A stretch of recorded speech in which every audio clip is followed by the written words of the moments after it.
வணக்கம். கலாம் ஆண்டு 6 மாதம் 5 நாள் 28 செவ்வாய்க்கிழமை மார்ச் 10, 2026. இன்றைய நம்பிக்கை செய்திகள். காஞ்சிபுரம் மாவட்ட மாணவர்கள் பொறுப்பாளர் தவமணி அவர்களுக்கு 34வது பிறந்தநாள் வாழ்த்துக்களை தெரிவித்துக் கொண்டு இன்றைய நம்பிக்கை செய்திகள் தொடர்கின்றன. தென் மாவட்டங்களில் சுற்றுப்பயணத்தின் தொடர்ச்சி. தென் மாவட்டங்களில் சுற்றுப்பயணம் செய்து வரும் நல்லூர் மற்றும் பாலு திண்டுக்கல்லில் உள்ள சேம்பர் ஆஃப் காமர்ஸ் ஓய்வறையில் தாமும் அமைப்புசாரா தொழிலாளர்கள் துறை மாநில பொறுப்பாளர் மார்கோஸ் அவர்களும் சந்தித்தோம். அடுத்ததாக பேராசிரியர் பழனித்துறை ஐயா, ஏடிஎஸ் நகர் குடியிருப்போர் நலசங்க தலைவர் ஜெயராஜ், உதவி பேராசிரியர் புண்ணியம் ஆகியோருடனான சந்திப்பு திண்டுக்கல் மாவட்ட வளர்ச்சிக்கு மிகவும் பயனுள்ளதாக இருந்ததென்று திண்டுக்கல் மாவட்ட பொறுப்பாளர் திலகவதி தெரிவித்தார்.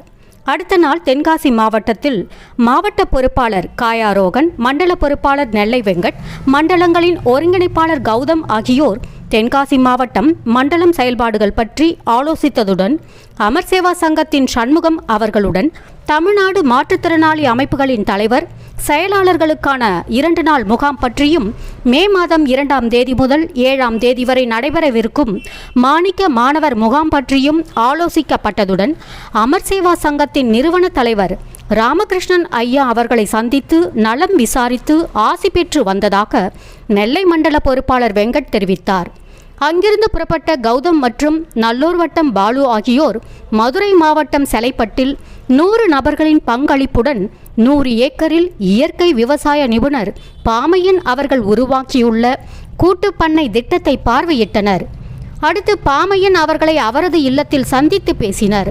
மறுநாள் நீலகிரி மாவட்டம் கோத்தகிரியில் த சென்னை சில்க்ஸ் HR ஜோகராஜ் அவர்களின் மகள் திருமண நிச்சயதார்த்த விழாவில் கலந்து கொள்ள சென்றிருந்த போது 100 குடும்பங்கள் வாழும் சேலைகுரை கிராம மக்களை சந்தித்து பேசும்போது அக்கிராம மக்கள் ஒற்றுமையுடன் வாழ்வது பற்றியும் இக்கிராமம் குப்பைகளின்றி தூய்மையாக பராமரித்து வருவது பற்றியும் கேட்டறிந்த போது அக்கிராம பெரியவர்கள் நல்லோர் வட்டம் பற்றி அறிய ஆர்வம் காட்டியதாகவும் அங்கிருந்து மேட்டுப்பாளையம் செல்லும் வழியில் குன்னூரில் ஒரு தேநீர் விடுதியில் ஊட்டி பாலச்சந்தர் அவர்களை சந்தித்து பேசினார்.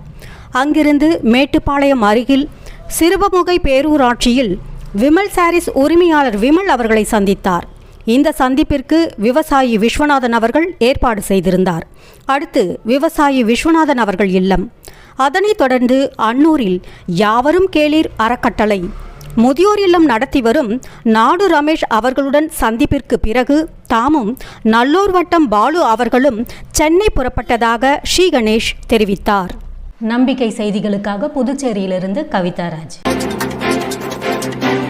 வாரக்கூடுதலின் மகத்துவத்தை கொண்டாட 50வது வாரக்கூடுதலுக்கு தயாராகிறது எரசை. தேனி மாவட்டம் எரசக்க நாயக்கனூர் கிராம வளர்ச்சி குழு தொடர்ந்து வாரக்கூடுதல் நடத்தி வருவதால் கிராம வளர்ச்சியில் நம்பிக்கை வலுப்பெற்று வருகிறது.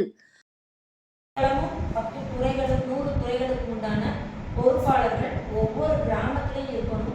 38 வாரங்களை கடந்த நிலையில் 50வது வாரத்திற்குள் 50 துறைகளுக்கான பொறுப்பாளர்களை கண்டறிந்து எரசை வளர்ச்சி குழுவின் சக்தியை செயல்கள் மூலம் மக்கள் உணரும்படி நமது எரசக்க நாயக்கனூர் 50வது வாரம் என்பது பெறுகிற மே மாதம் 30ஆம் தேதி சனிக்கிழமை. இது நாம் மிக பெரிய அளவில் நடத்த வேண்டும். விமரிசையாக கொண்டாடுவோம் என்று எரசை கிஷோர் எரசை கிராம வளர்ச்சி குழுவில் பதிவு செய்துள்ளார். நம்பிக்கை செய்திகளுக்காக சென்னையிலிருந்து தயாநிதி. மாணவர்களுக்கு சமூக பொறுப்பு உணர்த்தப்பட்டால் சாதிப்பார்கள். தமது கிராமத்துக்கு பேருந்தினை வரவழைத்த கலாம் ஜோதி மாணவர்கள். திருவள்ளூர் மாவட்டம் திருத்தணி வட்டம் எல்லன்புரம் கிராமத்திற்கு பேருந்து வசதி இல்லாமல் சிறுவர் முதல் பெரியவர்கள் வரை சிரமப்பட்டு வந்தனர். நல்லூர் வட்டம் கலாம் ஜோதி மாணவி சந்திரகலா நல்லூர் வட்டத்தின் வார கூடுதலில் கலந்து கொண்டு பலரும் செய்து வரும் சமூக செயல்பாடுகளை கேட்டு தாமும் ஏதாவது செய்ய வேண்டும் என்ற எண்ணம் இருந்து வந்தது. மாவட்ட ஆட்சியரை சந்திக்கும் வாய்ப்பு ஏற்பட்ட போது அதனை பயன்படுத்தி ஊருக்கு பேருந்து வசதி இல்லாமல் மக்கள் படும் கஷ்டத்தை விவரித்திருந்தார். அவருடன் நாகராஜ், விஷால் ஆகியோரும் உடனிருந்தனர். இன்ப அதிர்ச்சி என்னவென்றால் அவ்வூருக்கு பேருந்து வந்தே விட்டது. சற்றும் எதிர்பாராமல் கிடைத்த இந்த வெற்றி எங்களுக்கு மிகுந்த ஊக்கத்தையும் மகிழ்ச்சியையும் அளித்திருப்பதோடு மக்களும் மகிழ்ச்சியில் திளைத்திருப்பதாக செல்வி சந்திரகலா தெரிவித்தார். நம்பிக்கை செய்திகளுக்காக புதுச்சேரியிலிருந்து கவிதாராஜ். காலிங்கராயன் தொட்டி பாலத்தை இடிக்கக்கூடாது, இந்திய தொல்பொருள் ஆய்வுக் கழகம் உத்தரவு. 750 ஆண்டுகளுக்கு முன்பு கட்டிய பொறியியல் அதிசயமாம் காலிங்கராயன் கால்வாயில் பெரும்பள்ளம் ஓடையின் மேல் பாயும் தொட்டிப்பாலம் நீர்வளத்துறையின் 27/7/2025 தேதிய அரசாணை எண் 39 படி இடிக்கப்பட இருந்தது. காலிங்கராயன் விவசாயிகள் மற்றும் தொழிலாளர் நலச்சங்கம் சார்பில் இந்திய தொல்பொருள் ஆய்வுக் கழகத்திற்கு இந்த பழமையான நல்ல நிலையில் உள்ள தொட்டி பாலத்தை இடிக்கக்கூடாது என இந்திய தொல்பொருள் ஆய்வுக் கழகத்தில் இருந்து காலிங்கராயன் விவசாயிகள் மற்றும் தொழிலாளர்கள் நலச்சங்கத்திற்கு இன்று மின்னஞ்சல் வந்துள்ளது. அதில் தமிழ்நாடு நீர்வளத்துறை இந்த பழமையான தொட்டி பாலத்தை இடிக்கக்கூடாது என்றும் அதை பாதுகாக்க தேவையான தொழில்நுட்ப உதவிகளை வழங்க தயாராக இருப்பதாகவும் இந்திய தொல்பொருள் ஆய்வுக் கழகம் தெரிவித்துள்ளது குறிப்பிடத்தக்கது. செய்திகளுக்காக சேலத்திலிருந்து சி. ஹரிஸ்வேதா. ஊருக்கான காய்கறி பழத்தோட்டம் ஒருங்கிணைந்த புள்ளலூர் கிராம மகளிர். காஞ்சிபுரம் மாவட்டம் வாலாஜாபாத் ஒன்றியம் புள்ளலூர் கிராமத்தில் ஊட்டச்சத்து தோட்டம் துறை பொறுப்பாளர் சுகுமாரன், ஊராட்சி தலைவி விஜயலட்சுமி, ஊராட்சி மகளிர் குழு கூட்டமைப்பு தலைவி சுமதி, களங்களின் ஒருங்கிணைப்பாளர் ஸ்ரீதர் ஆகியோர் உட்பட 15 சுய உதவி குழுக்களை சார்ந்த பெண்கள் கலந்து கொண்டு கிராம மக்களுக்கு பயன்படும் வகையில் ஊர் பொது இடத்தில் மார்ச் 8 அன்று 12 பப்பாளி செடிகள், 15 முருங்கை செடிகள் என மொத்தம் 27 காய்கறி செடிகள் நடவு செய்தனர். இந்த முயற்சி கிராம மக்களிடையே ஒற்றுமையை ஏற்படுத்தியுள்ளதோடு இது வளர்ந்து விளைந்து வரும்போது அவர்களுக்கு விலையேதுமில்லாமல் சத்தான உணவுப் பொருட்கள் பெறப்படும்.